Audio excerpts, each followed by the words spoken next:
Are plague drones of Nurgle any good? Plague drones are to rotflies what pox riders are to plague toads. By sticking Plaguebearers on the rotflies as riders, we get the same kind of increases, to wit, plus 10 leadership, a tiny bit of melee attack, a fair bit of health, a fair bit of melee defense, a fair bit of weapon strength.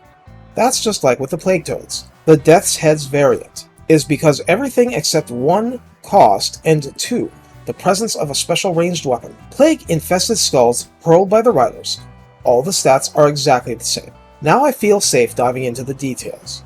Plague drones come for 1200 default, or 2400 for Kugath to summon, with an upkeep of 300 favor per turn, but the Death's Heads are 1500 base, 3000 to summon, and 375 upkeep per turn.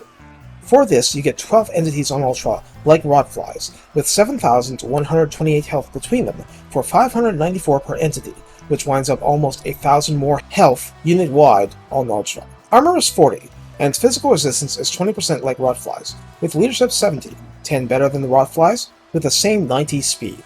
Melee attack is 36, so 2 better, and remains magical attack and poison. Attack interval is reduced to 4. There's been some recent commentary about attack interval versus animation length, but I don't have time to test animation length for each unit. Let me know what you think. Splash target size remains medium, and the max entities damage remains 4. Melee defense is 36 default, 50% up from the 24 rotflies get, and that's before Cloud of Flies adds plus 9 after 15 seconds of melee combat. Weapon strength is 105 or 20 better, with base damage 30 and armor piercing 75, so 5 more base and 15 more AP than rotflies. That's very impressive. Charge bonus is 16 and mass is 1000, completely unchanged. For plague drones, we can stop here. For Death's Heads, we continue. Ammunition for the special ranged weapon, the actual hurled heads, is 10, and Kugath has no way of increasing this through the tech tree, etc. Range is 17, which made sense once I learned this was a hurled weapon.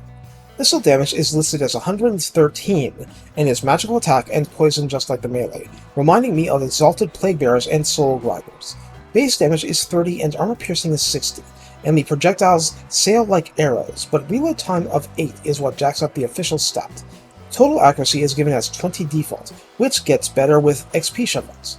Calibration distance is 50, so it'll be extra accurate within that distance, and calibration area is 2, which is pretty tight. In other words, even though that's not much ammunition, and you'll be done with it fairly quickly, it's heavily tilted toward armor piercing, so against any suitable target, be it a lord on a mount, a monster, or just plain armored units, this will hurt. It's snipe friendly, and it's great for singling out particular annoyances, like Ghorst or Black Coach or things like that, or Imrek. The bigger, the better. Note that this is a fire whilst moving weapon being hurled from flyback. Anyway, I won't go over the skills and tech tree stuff because that's in my rotfly video. I'll just summarize. Unlike virtually everything else in the roster, the Lord Redline skills boost the Plague drones as pure offense, jacking up melee attack and weapon strength, and rank 7 ones can get missile resistance too, which is nice. The tech tree gives you some mild benefits. As for how you use Plague drones, that depends on which variant you're using, up to a point. Basically, the Death's Heads are more expensive for good reason. They front-load damage against your worst problems. They're suitable for taking a bite out of virtually anything, from a Hellpit Abomination to Karl Franz himself. You just need to keep them out of melee and in the air and within a fairly close distance of the opponent, while other flyers without Death's Heads can do that, whether lords, heroes, or even rotflies, or furies you don't intend to cry over. Point being, beyond that point, they're all just improved versions of rotflies, but better leadership, melee defense, hit points, and weapon strength makes them improved in all the areas that really matter. They hit harder, they last longer, and the longer they last, the more they can hit the enemy. This also makes them more viable as anvils for, let's say, Chaos Knights with lances. At this stage, you just manage them normally. The downside is the upkeep. In battle, they're robust enough that they probably won't die easily, and if they do, it's because you made a boo-boo or the opposition was just that capable. So, to avoid such disasters, try to use your own chaff as a distraction so that you can fly your flies in and dive the opposition from the worst possible angle so far as your opponent is concerned. No, all the real work is going through the campaign to get the building and afford the cost. There's no problem with their battle performance, and if you're going to abuse them, those Lord of Redline skills enhancing their melee attack and weapon strength are well worth taking. Take care, and have fun buzzing your enemies on the ground.